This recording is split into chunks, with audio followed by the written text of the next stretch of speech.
In the shadowed heart of a forgotten junkyard, where rust eats steel and silence drowns memory, something stirred. Not wind, not animal, something deeper. A presence, a pull. Among the skeletal remains of 1,000 dead machines, one relic, half buried in ivy and time, seemed to breathe. And from the edge of the lot, a man in a worn jacket and his silent dog stood frozen, staring. Not at wreckage. At a warning? A sign? Or the first whisper of a second chance? The air was still. The sun hung low, casting long shadows across the graveyard of engines and broken dreams. He didn't move. Neither did the dog. As if they both knew. This moment would change everything. His name was Daniel Cole. Late 40s, eyes that had seen too much and believed in too little. Once a sergeant in the Army Corps of Engineers, now just another ghost drifting through the margins of life. His marriage had crumbled under the weight of nightmares he couldn't explain. His small metal fabrication shop, born from pride, built with sweat, had collapsed under debt and anxiety. All he had left was his Ford pickup and Scout, his 9-year-old German shepherd, whose dark amber eyes had watched every fall, every failure, every quiet surrender. They lived in the cab. 2 souls. One last shelter. No home. No future. Just miles behind them and silence ahead. He'd drive for hours with no destination, the hum of the engine the only sound between him and the dark thoughts that circled, like vultures. Silas's junkyard, on the dusty outskirts of Colorado Springs, was where dreams went to die. Daniel pulled in at dawn, tires crunching over broken glass and twisted steel. Silas, a grizzled man with oil-stained hands and a gaze that missed nothing, waved him through. But Daniel wasn't here for parts. He was here because he had nowhere else. Then he saw it. A 1980s Winnebago, swallowed by wild vines, paint peeling like dead skin. To anyone else, it was scrap. But to Daniel, it hummed, like a memory trying to surface. He stepped out, Scout at his side, nose twitching, ears high. Something was inside, something hidden. The air around it felt different, heavier, charged. He walked closer, hand brushing the cold metal.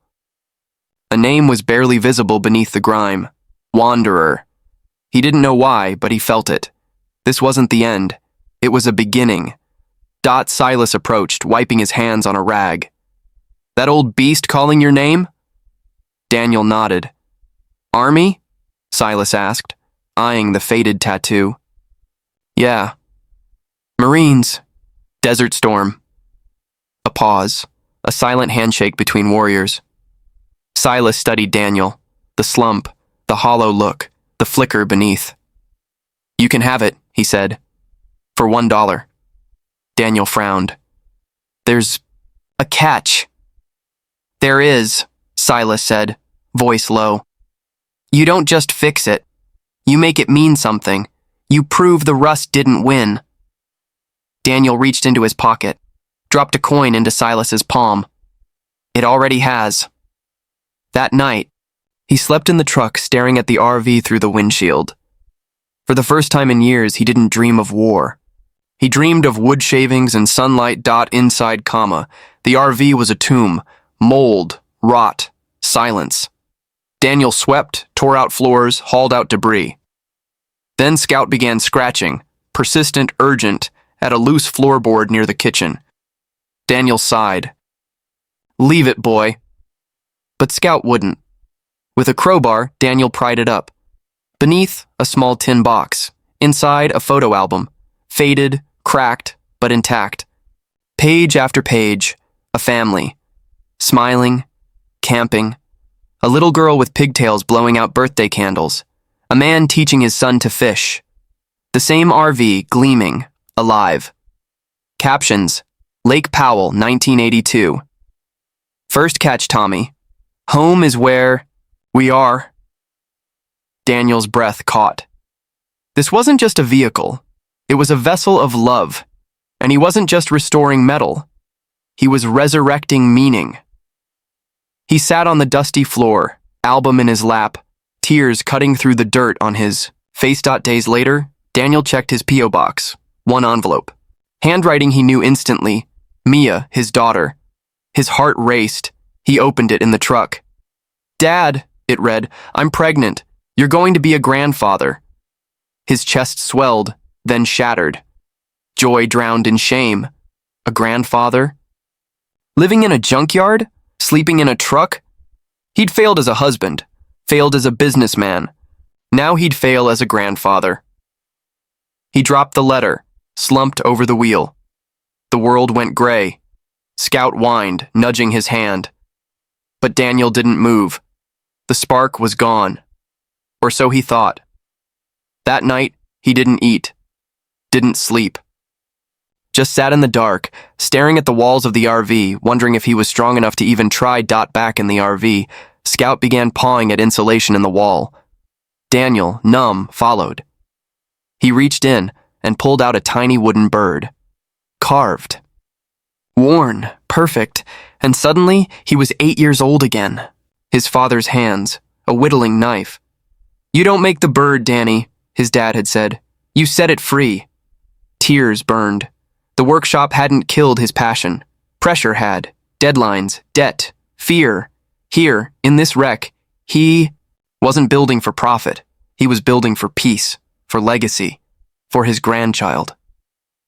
That night, he carved his first piece in years. A small fox from cherrywood. And for the first time in a decade, he smiled.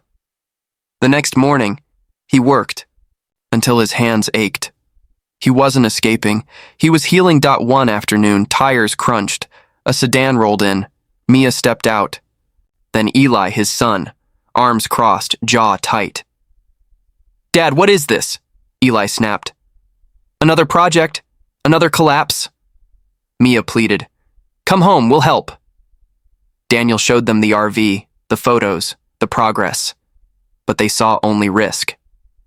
"You're doing it again," Eli said, "chasing dreams instead of facing reality." The words cut deep. Daniel tried to explain, about the family in the album, about the bird, about building something real. But the doubt in their eyes was too strong. They left. Silence returned. Daniel stood alone. Then Silas walked over, handing him a keychain. "Tool shed's yours," he said. No pity, just faith. Daniel took it and went back to work. Weeks past. Autumn came. The RV stood reborn, cream paint, green trim, marigolds in a window box.